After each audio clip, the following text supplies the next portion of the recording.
Assalamualaikum warahmatullahi wabarakatuh. Selamat malam, salam sejahtera untuk kita semua. Salam rayu, salam untuk saudara yang ada di dalam maupun di luar negeri. Mudah-mudahan damai selalu. Yang sakit mudah-mudahan cepat sembuh, yang bekerja mendapat rezeki yang berkah, amin.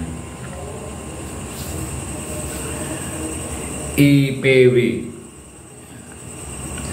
singkatan dari Indonesia Police Watch, melaporkan mantan Gubernur Jawa Tengah Ganjar Pranowo dan ex-direktur utama Bank Jateng berinisial S ke Komisi Pemberantasan Korupsi atau KPK.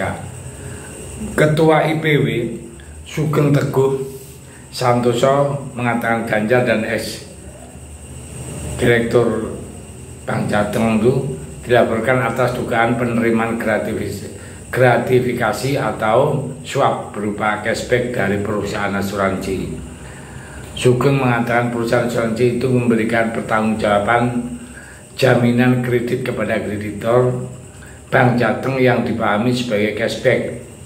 Nilai cashback itu diduga sekitar 16% yang dibagikan untuk 3 pihak, rinciannya 5% untuk operasional Bank Jateng, 5,5% untuk pemegang saham Bank Jateng yang terdiri dari pemerintah dan kepala daerah, dan 5,5% untuk pemegang saham pengendali Bank Jateng.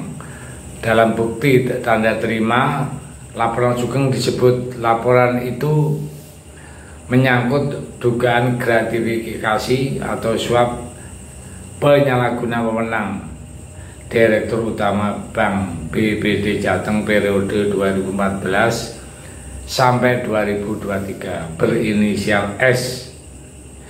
Aliran dana dalam kasus itu diduga mengarah ke Ganjar selaku Gubernur Jawa Tengah.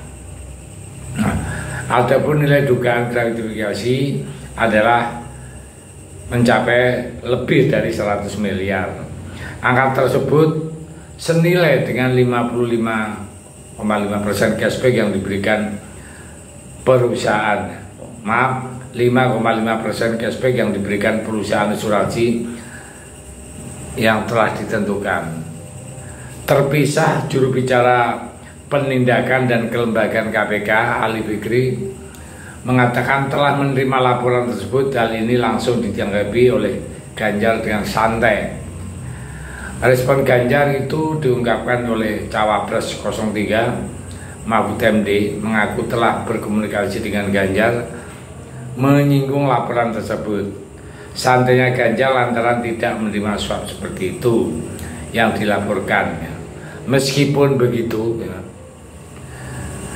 saya yakin Ganjar akan tetap kooperatif melakukan proses hukum yang ada. Ganjar tidak pernah mangkir dari panggilan lembaga penegak hukum manapun, dan ia adalah orang yang taat hukum karena dia tahu bahwa hukum adalah dasar bagi negara ini.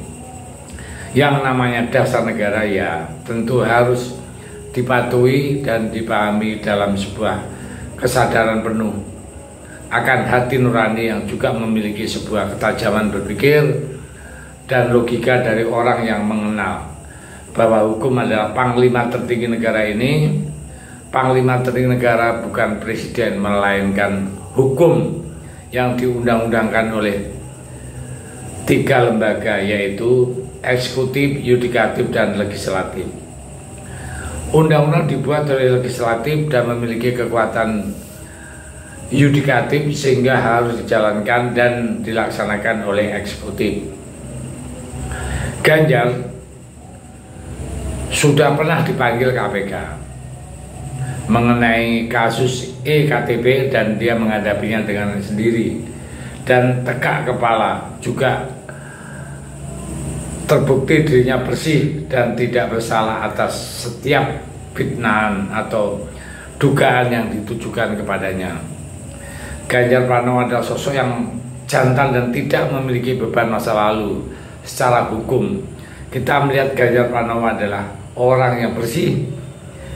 Dia patuh terhadap hukum, dia menjalankan setiap proses hukum yang baik.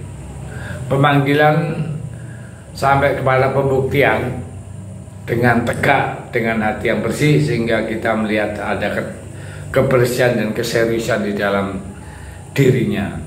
Berbeda dengan Prabowo, beberapa kali dipanggil oleh Komisi Nasional Hak Asasi Manusia, beberapa kali kita melihat orang ini ada di kantor Komnas HAM, sulit sekali ya, untuk mencari jawabannya, karena mungkin ya memang jawabannya tidak pernah kita lihat itu untuk menghadapi seperti Ganjar ya, berani karena benar dan takut karena salah ya.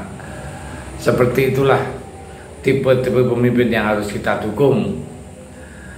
Tapi kita tahu sendiri, kadang-kadang orang yang bersih itu banyak musuhnya ya, seperti Ganjar kan, nyalon malah dia malah nomor buncit. Tapi nggak apa-apa, itulah yang namanya perjuangan ya.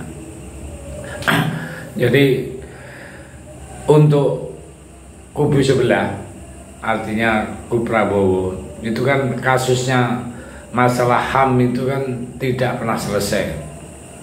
Sudah dipanggil, manggil. Nah, ini kan punya sifat pecundang, tidak pernah bisa menghadapi fair biar cepat selesai. Ya, tapi itulah namanya tipe orang masing-masing. Dan saya secara pribadi tidak menyesal mendukung Ganjar kemarin, walaupun ternyata adalah kalah. Kalah itu adalah hal biasa. Tapi yang kita dukung adalah memang betul-betul orang yang punya jiwa kredibilitas, jujur, dan yang sangat kita banggakan adalah nasionalisme. Ganjar tidak bisa dilakukan lagi. Sambil itu, terima kasih. Merdeka.